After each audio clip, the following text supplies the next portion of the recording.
Welcome to a Legendarium special about the horrifying death and funeral of William the Conqueror. During his lifetime, William the Conqueror became Duke of Normandy and then persuaded the English to make him their king at sword point during the famous year 1066. His coronation became a cruel farce. During the Christmas Day celebration, his new subjects began chanting an acclamation as English custom required.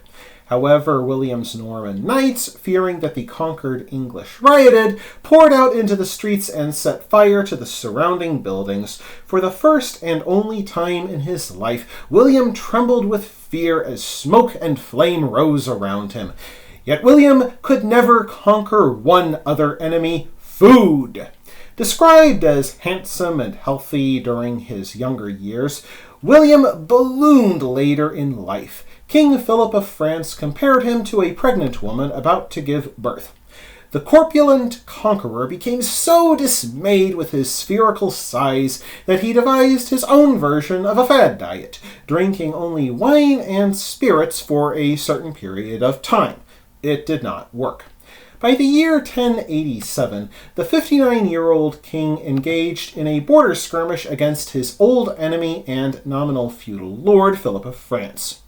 William of Malmesbury wrote that during one round of skirmishing, William's horse suddenly turned away from a smoldering farmhouse, and the force of the abrupt turn hurled the king into the high and hard iron pommel of his saddle. This blow to his abdomen so badly ruptured his internal organs that the king had to be carried to his capital at Rouen. His eldest son, Robert, did not come to see him, for he fought alongside Philip of France during the war. Such a loyal son.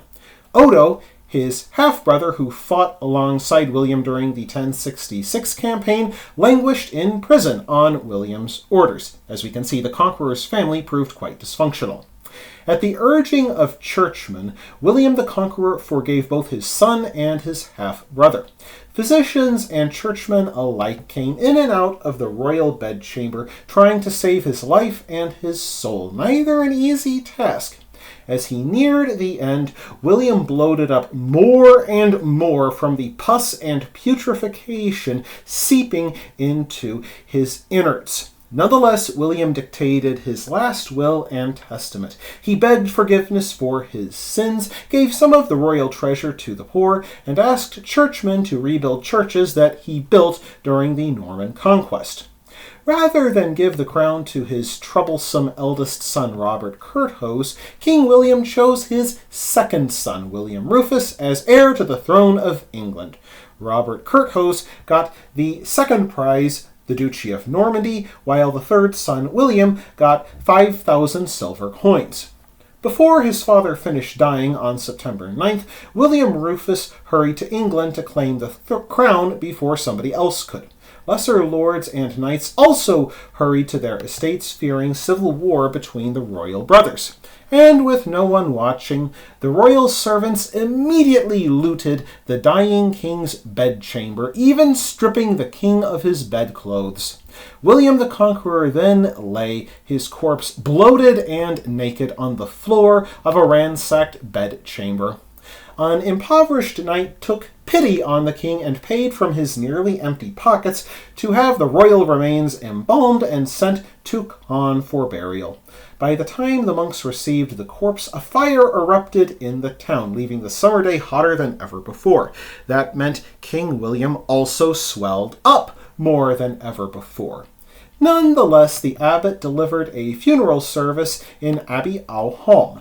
As the abbot asked mourners to forgive William's sins against them, a truly brave mourner claimed that William cheated his father of the land that Abbey-aux-Hommes stood upon. One of the king's men agreed to compensate him 60 shillings in the spirit of Christian charity.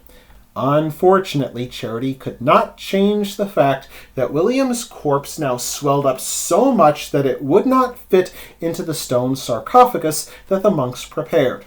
As the monks tried to stuff King William inside, his bloated stomach burst, and the stench of pus and rotten excrement exploded exploded into the attendees' noses. It sent mourners stampeding to the doors. The monks used all the incense they could, and the mourners went through the funeral service as fast as possible.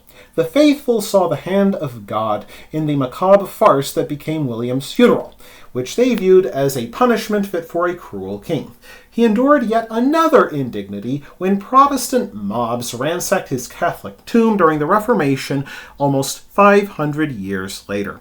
That wraps things up for this episode of The Legendarium. I hope you enjoyed it. If you did, press like. If you want to see more, press subscribe. And if you've got anything to say, let me know in the comments section. Thanks again for joining me, and I hope that you have a great rest of the day.